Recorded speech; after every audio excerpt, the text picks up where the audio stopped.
RMC, l'immanquable grande gueule.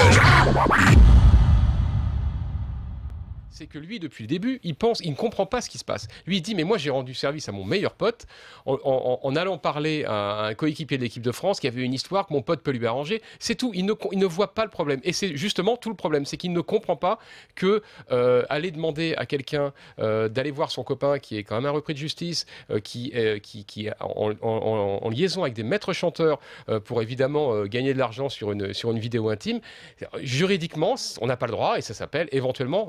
Oui, mais alors dans ce cas-là, qu'on arrête de l'embêter, parce que si lui, il pense bien faire pour régler le problème, il fallait pas le mettre en examen pour complicité dans un chantage. Enfin, c'est pas la même chose. Judiciaire. C'est deux choses différentes. On peut commettre un délit sans avoir forcément conscience que c'est totalement délictueux. Ça peut arriver et ça peut être une circonstance atténuante. Mais par rapport à la justice, voilà. Et ça, c'est quand même l'hypothèse haute, parce que là, je suis plutôt dans la défense de Benzema. Hein, c'est plutôt l'hypothèse haute, c'est-à-dire qu'il pense qu'il rend un service totalement désintéressé. Mais il faut être honnête, c'est pas non plus totalement certain. Il y a l'hypothèse basse, selon laquelle, en fait, il sait très bien de quoi il s'agit. Bah oui.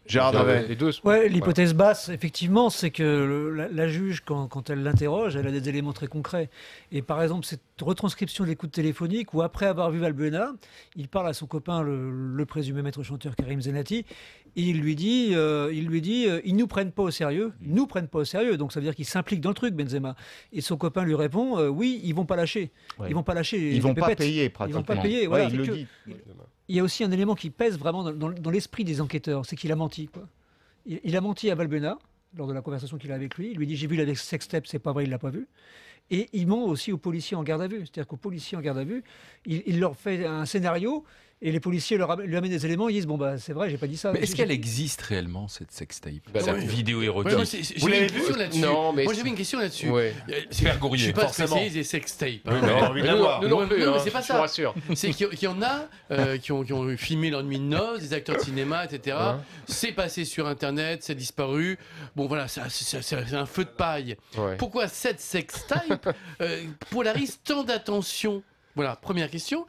Et deuxième question, quel avenir pour Benzema dans le foot? Alors première question. Sur la première question, d'abord, c'est pas, j'allais dire, c'est vrai que ça s'est fait, des vidéos intimes, etc. Là, le problème qu'il y a, évidemment, on le comprend bien, c'est que si la vidéo en question, elle met en scène une personnalité avec une partenaire qui n'est pas sa compagne. Donc ça pose quand même un gros problème, évidemment. C'est pas la première fois. C'est pas la première fois. Mais par contre, ce qui apparaît assez rarement, c'est que derrière, il y a un processus de chantage. C'est-à-dire qu'il y a des gens qui entrent en possession de cette vidéo intime au détriment de Valbuena et ensuite, ils vont essayer de le faire chanter. Et ça, alors, ça arrive de temps en temps, mais surtout, ça n'apparaît jamais parce que ça se règle, j'allais dire, ça se règle à l'amiable. Sauf que là, Valbuena il faut le dire, a été très courageux. Il a brisé l'omerta. Il a dit, moi, je me laisse pas faire, je dépose plainte. Et tant pis, qui ça mettra en cause? Il savait pas quand il a déposé plainte que ça allait mettre en cause Benzema. Mais il se trouve que ça met en cause Benzema. Il a pas lâché. Il a continué à dire, ce qui s'est passé, c'est scandaleux. Et c'est assez, honnêtement, c'est assez courageux. C'est dur dans le milieu du foot de parler. Ce que j'ai envie de dire. RMC, l'immanquable grande gueule.